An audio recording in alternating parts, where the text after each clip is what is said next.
we didn't do much. I didn't tell you about my guns. And Okay, let's get into Gino's gun collection. Episode 4. Today I got Gino Faca. What do you say? I feel like a good name for you would be ex-entrepreneur. I don't know about X. You never stop being an entrepreneur. Yeah. I feel like it's more of a mindset than like At a actually. young age, at probably 12. And our shop, the shop that we worked at, that was our after school playground. So what kind of construction was it? Was it mostly just like houses and Bridges. stuff?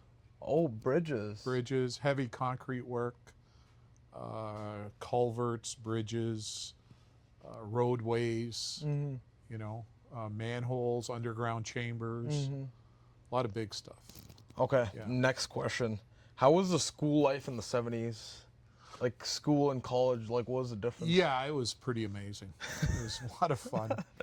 Yeah, I feel like now it's way stricter, but like the only good thing now, everything's like online, so I'm assuming you don't have to crack the bus. Yeah, it was still strict back then. It wasn't a free-for-all, but it was a different environment. Like we were working up at St. Clair College when I was doing my civil technology course, and we brought up a case of beer. Only if you could do that now. You know what I mean? We had ashtrays at our desks. We had, but I mean, you'd pull all-nighters, right? Yeah.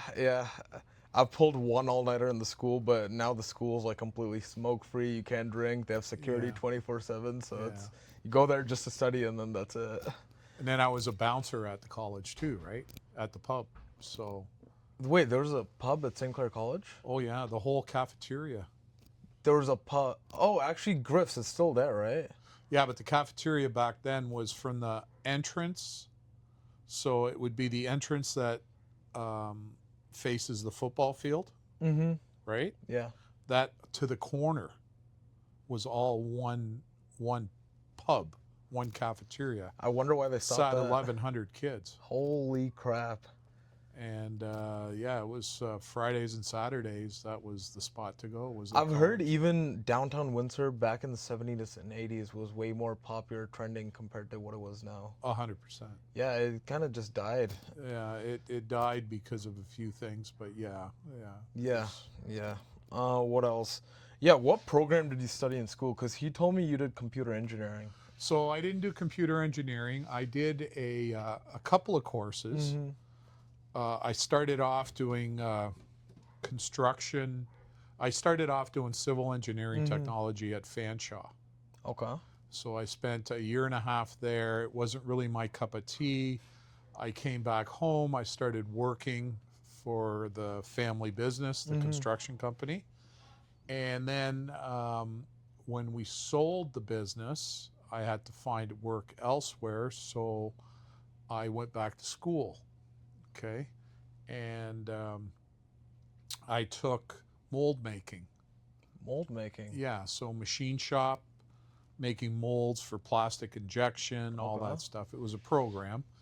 And then I started repairing all the machines that were broken at the college. And the guy said, well, did you ever think of electrical? And I said, well, I don't know. And how did they design these molds back then? Because now all the engineering stuff is, there's a software where they kind of just put it on the computer and then print it out. So how were they designing these molds back then? Well, it was done by hand. Oh. Yeah, there was very little CNC.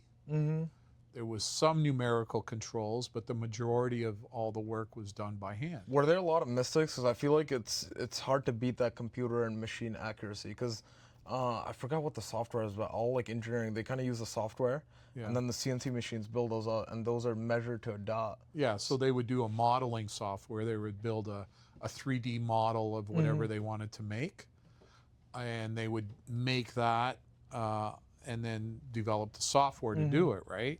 Back then, they used to actually fabricate some of the pieces, either out of wood or foam or clay, right? Remember, they used to do cars, the cars all in clay, cars, right? Yeah.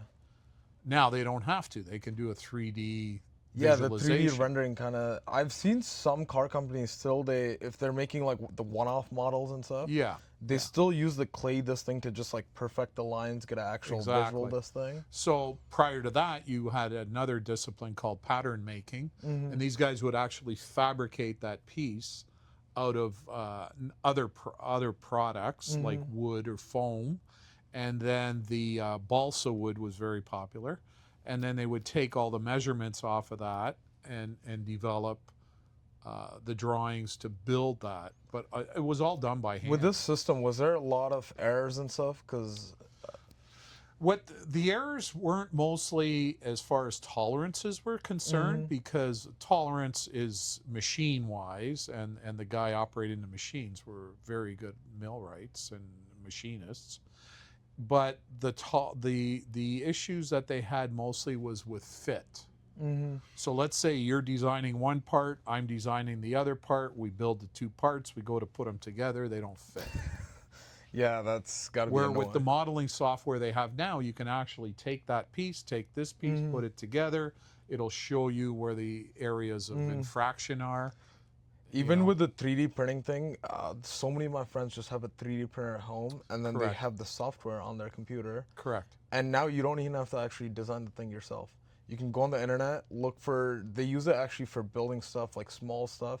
A lot of my friends in the States use it for gun attachments. Yeah. And you can just find the stuff online, Yeah. 3D print it, and then boom, it works. Sure. No issues. Yeah. Yeah, it's, have No, you gotten it's- have you gotten a 3D printing? I have not. I started off, I was one of the first classes to do the CAD at the Oh yeah, college. CAD, that's what the software is called. The name was just not coming to my head. Computer aided Yeah. design, right? And then they have CAM, which is computer aided machining. So it's CAD CAM. When right? was CAD actually, like, when did they first come out with it? Well, I did it back in 78, 79. Oh, Yeah.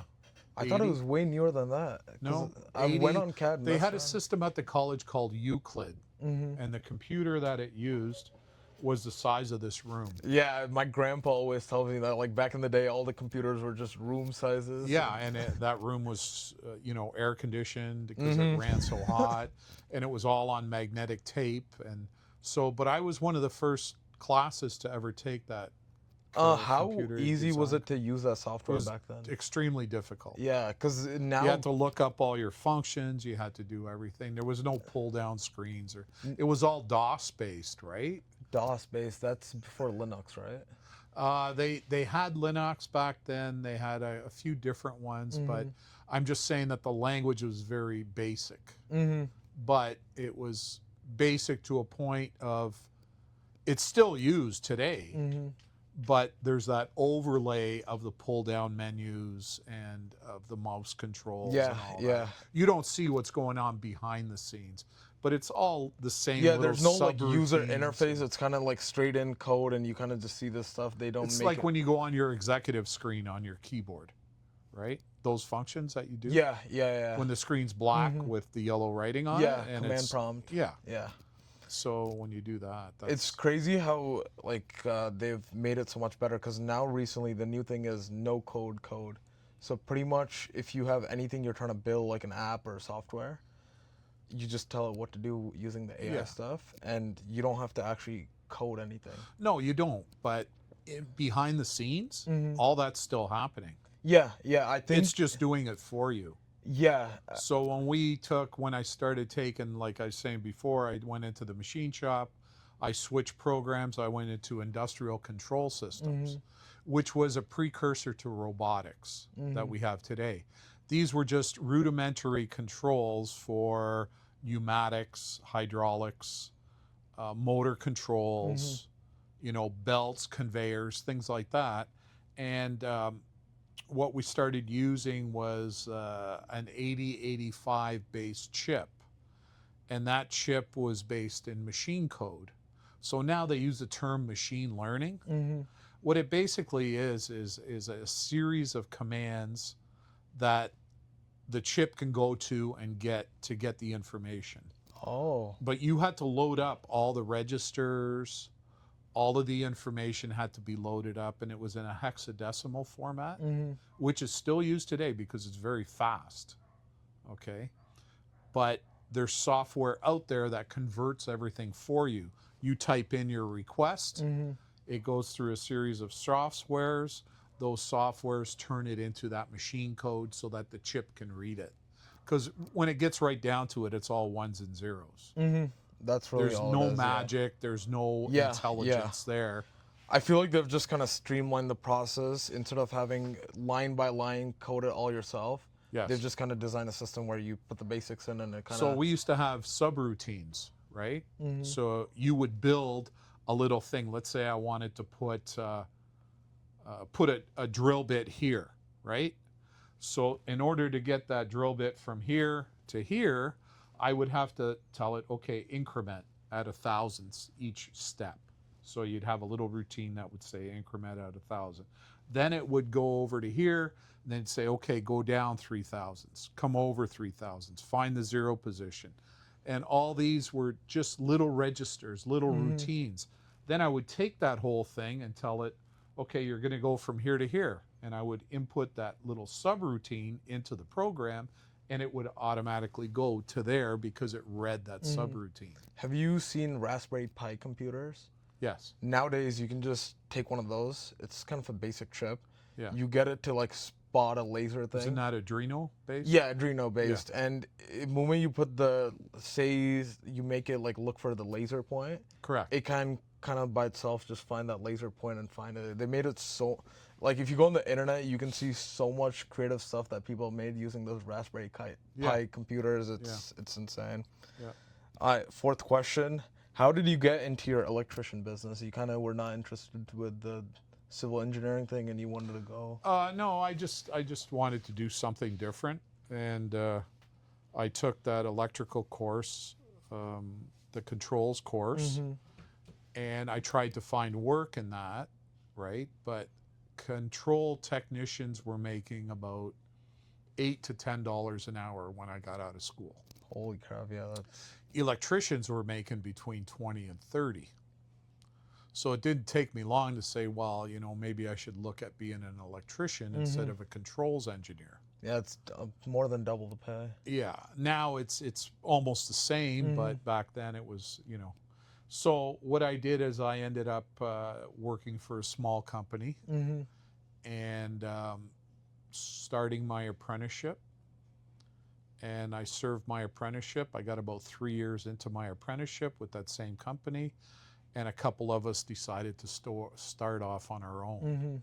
So we started a company. We did a lot of whatever we could get our hands on, residential, commercial, industrial, whatever we could do.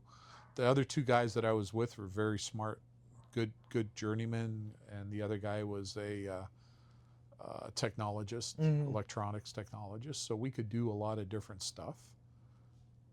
Unfortunately, it was rough in the 80s. There wasn't a lot of work. It was similar to what's going to be happening shortly with the recession hits, because it is going to hit within the next year. I've talked to a lot of people about the recession. You and another guy are kind of like 100% with the recession, where I've talked to some other people that are like, for the last like 2-3 years, there's some factors that show there's going to be a recession. And then some people are like, oh, no, it's fine. Nothing is going to happen. I don't know. I feel like the market is kind of in like a 50-50. There are factors that show that a recession is most likely going to happen. But then there are other factors that are like, yeah, prices, inflation, all that is high. But people are still buying a lot of new cars and stuff like that. Yeah, I think you have to look at what's going on with your buying power. Yeah. You know, buying and power is going that's lower going and lower. down. Yeah. That's going down. And you can offset the inflation effects, and they're doing a lot of that with immigration and everything else, the GDP, and it affects all those numbers. But those are numbers. When you get right down to it and you go to the grocery store to buy something, and 2 years ago it cost you $1, and today it costs you $2. Well, me and Justin today, for groceries, we just crossed over to Detroit, bought everything, 100%, and it's so much cheaper out there. Yeah. It's ridiculous. This country, coffee's going up to $12 a pound. It's like, come on, man. So yeah, there's a lot of issues. It depends who you talk to, and where they are in the economic scheme of things. If they're on a fixed income, like a pensioner, right? Then he's looking at all his money. Mm-hmm. If you're working for somebody and you know you're going to get a 3 or 5 or 6% pay increase over the next couple of years, Mm-hmm. you're not that concerned about Mm-hmm. it, right? Because you're kind of keeping in line with it. Mm-hmm. But the Canadian dollar is definitely dropping off Mm-hmm. a cliff. There's no doubt And about it. even our generation, I was talking to, I think this was like 2 episodes back, one of my professors, our generation for the job thing, it's horrible right now. Yeah. Like Yeah. when he graduated, he kind of already had multiple offers. He got his first job at the Canadian taxes and all that stuff. He was working for the CRA. CRA. Yeah, versus like now, like especially white collar stuff. Once I graduate, there's no guarantee if there's actually a job. Well, you know, AI is going to clean out a lot of Mm-hmm. white collar. Yeah. I think a lot of people were worried about robots and things like that taking over. I see AI destroying the white collar industry. You want to hear a funny story? So 2 weeks ago, we had a couple mortgage brokers that came to school, did like a guest presentation. Yes. Right after that presentation was done, I kind of had an idea in my head. I was like, their business, there's probably a lot of people going to them, getting denied and all that stuff. All this stuff could be streamlined using AI algorithm because people can just apply. So for like the last week, I was just working on an algorithm for them. Went last week, pitched it to them. They're like, yeah, most banks have been doing this for like the last like 5 to 10 It's years. funny because I was just cleaning up at the apartments and I jumped in the truck to come home. I turned on the radio, the Detroit news radio, and the guy's bragging about this new software that the banks are using for commercial loans Yeah. that they can it's- pre-approve. Like it literally takes half an hour So where it used to take 2 weeks. What this guy told me, before he got into mortgage brokerage, he used to work 30 years at RBC. Yeah. Right now, all your daily transactions, your spending, all that stuff is handled by AI. And then now they're kind of getting forward into the commercial loans and all that stuff. So they're pre-approving people doing all that stuff. So Yeah. in the next 10 years, it's going to be funny to see how this whole thing turns out. I feel like everything's going to be AI white collar. Yeah, I see that in the legal industry for sure. Like paralegals and clerks and Even things traffic like that. lawyers, I feel like a lot of the traffic law stuff. Yeah, would because be- they're cut and dry cases, right? You know, so And a lot of that stuff is kind of book-based stuff, which AI can just, it's a computer. It can memorize everything and know that. and that's what you're doing when you're a research clerk for a law firm. You're trying to find the law that fits, where AI can do that in minutes, right? Yeah, or yeah. seconds even. What advice and stuff would you have for business? Because a lot of people in the show or in the class actually have their own businesses. They're trying to start it through college and stuff. What is your best advice? Yeah, I think it's going to be infrastructure. Infrastructure, yeah. Yeah. It's failing. There hasn't been many people that have kept it up. There hasn't been many municipalities, many governments. They've let things deteriorate to a point where everything needs to be replaced or rebuilt. You know, life expectancy on a lot of stuff that was designed 50, 60 years ago. What do you say, like, as an example? The electrical grid. So, I mean, if you have people in your class or people that are listening that want to become protection and control people, Fanshawe offers that. Unfortunately, St. Clair doesn't offer that. It's basically high voltage electronics. Okay. And then a general apprenticeship like Dean's doing with the lineman program, the Power Tech. Yeah. Machine shops, they're still going to be around, but a lot of that's going to be automated. And a lot of that's going to China. Yeah. Right? Yeah. Because this is school, I feel like we have to stay off like the politic conversation. Yeah, but I mean, it's a well-known fact. It is. They dominate most markets. It's like clothing, all that stuff gets made over there. Yeah. China has a lot of power. Yeah, and it's sad because we let them do it just for the sake of convenience. So there's a saying, hard times make hard men. I love that saying. I know You know exactly. I believe on that saying like 100%. Hard men make easy times. Easy times make Weak soft men, and that's where we're at now. Yeah. Soft men will create hard times for everybody else because they think that everything came easily Mm-hmm. to the previous generation, but it didn't. Mm-hmm. You know, they had to sacrifice. People say, oh, yeah, well, 50 years ago, land was only $100 an acre. Yeah, 50 years ago, people were only making $100, $100 a month. Yeah, and not only that, they don't understand the inflation thing. So when they see something that was selling for really cheap before, that was a lot of money back then. That was way more money than what it's worth right now with Correct. inflation. So yeah, I see that. And that saying has always repeated with the China thing. I feel like the capitalists were so greedy on getting things so cheap, cheap, cheap consistently, where now China kind of has the authority over that. Yeah, it was the stockholder, right? Mm-hmm. Whoever was handling stock, your stocks, they would look at, well, you know, we didn't make 2%, we didn't make 3%, we made 1%, we better sell that and buy something else. And that's, you know. Yeah. So more questions. You got into the real estate business. How was that? I didn't get into real estate business. I had real estate. Yeah, but how was like the renting it out? Do you recommend it for people? Because I think real estate, it's gonna be one of those things that are gonna stay consistent. So right now there was an announcement made by the Ford government that he was going to rework the landlord-tenant board. Finally, I feel like it was way too like. Okay, whether he does or not is a different story, because a landlord has one vote, 40 tenants have 40 votes. Mm-hmm. So what's really going to force Ford's hand in doing anything is the fact that nobody wants to build rentals anymore Mm-hmm. because nobody can generate income. The only way you can generate income is if it's a corporate rental program. So if you have 300, 400, 500, 1,000 units that you're renting out, and 75% of them are paying every month, there's no issues, and 25% aren't, you're still going to be in the black. Mm-hmm. Because that 25%, you're going to have your legal teams fighting them out. You're going to get some sort of revenue, but you're still getting 75% of your revenue. This is where I like the states more. In the states, like most of those blue states are kind of like the same as Canada, where like the person living there has all the rights. You can't just kick them out like that. But a lot of the southern states and stuff, it's strict. If you don't pay, you get kicked out, which it should be Alberta's like that. like that.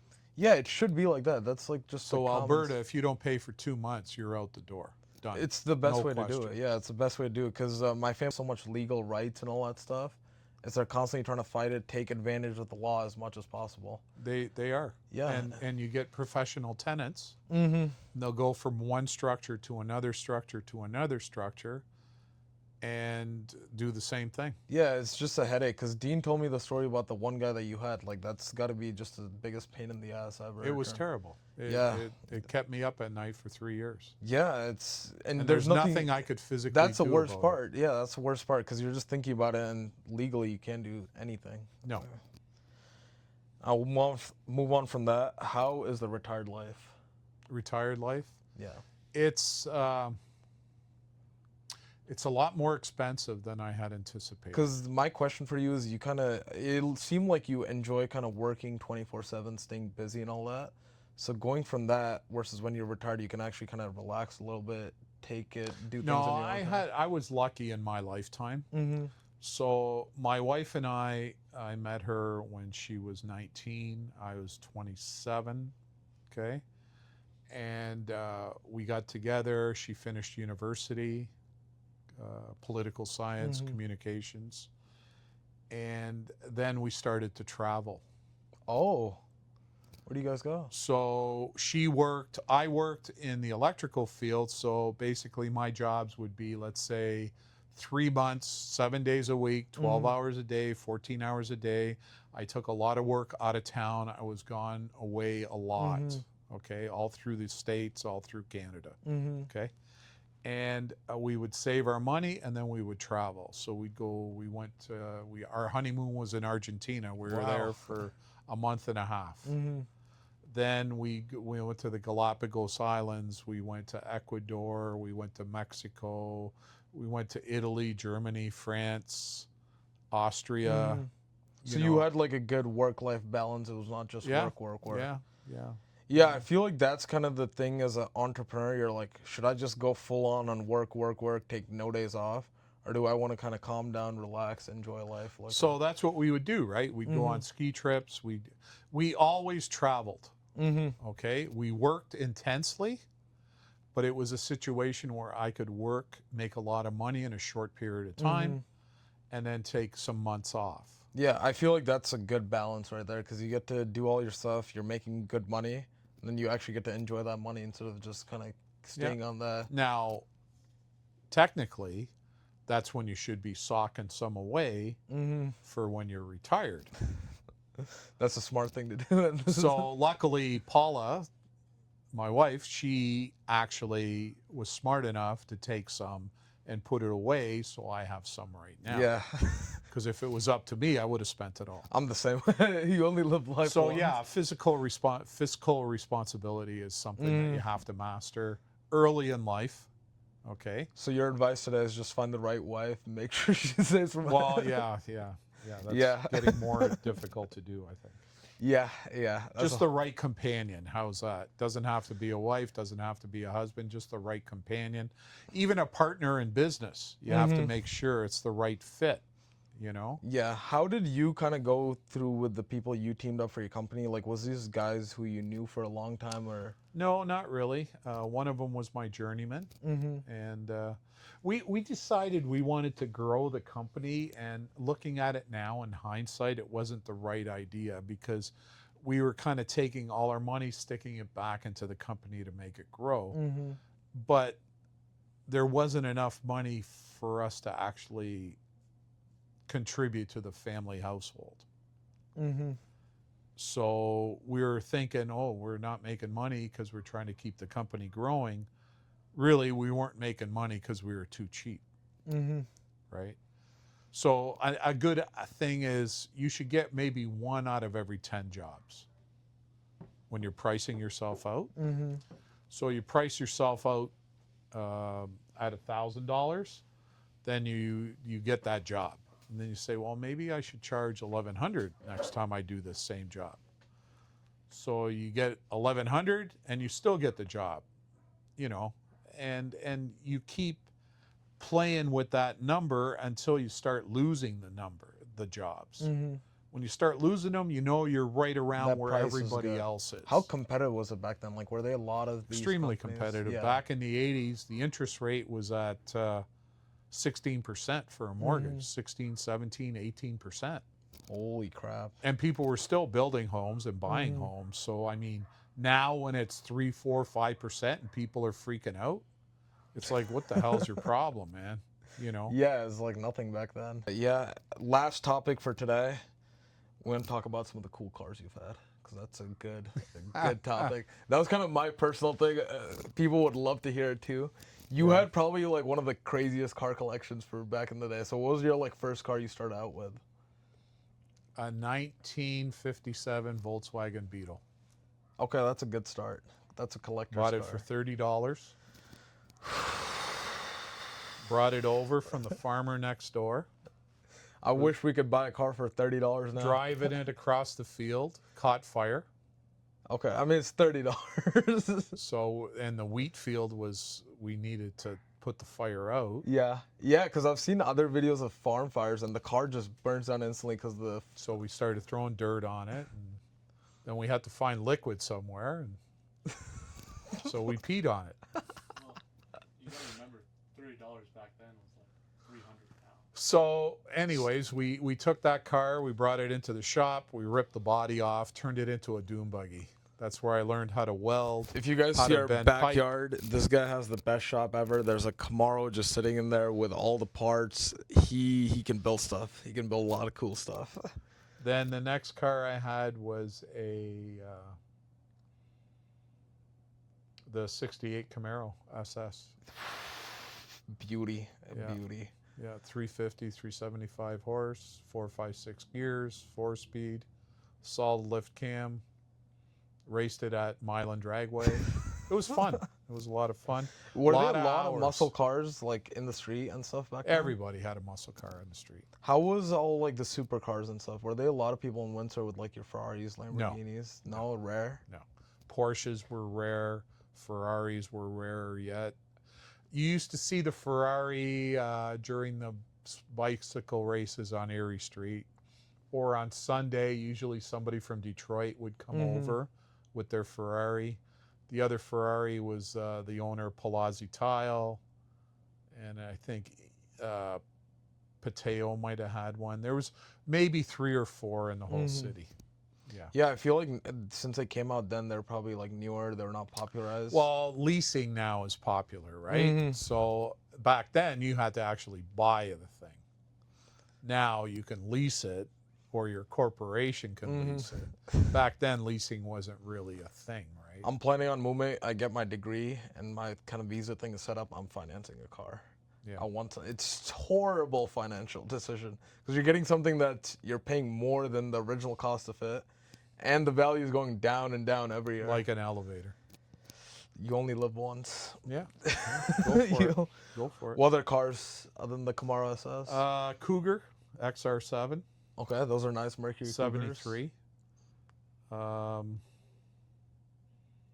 Yeah, then the Camaro that's in the shop, the 1980 Z28. That's honestly a great car collection because right now you look at like the college and even high school, there's probably like 1 or 2 to 3 nice cars at the places. Kind of everyone is. I mean, it's kind of more to say on like the Financial Times and all that stuff. It's way more harder to. Was it hard to get these cars back then? Like price wise, was it expensive? They weren't in really good shape, right? You know, you pretty well had to build them and fix them and create them. Like, it's not like they were in good shape. They used to rust like crazy. They would fall apart. Yeah, so if you kind of have the You mechanic. basically had enough money to get it running. You know, it wasn't like, you know, it wasn't like today where it was different back then.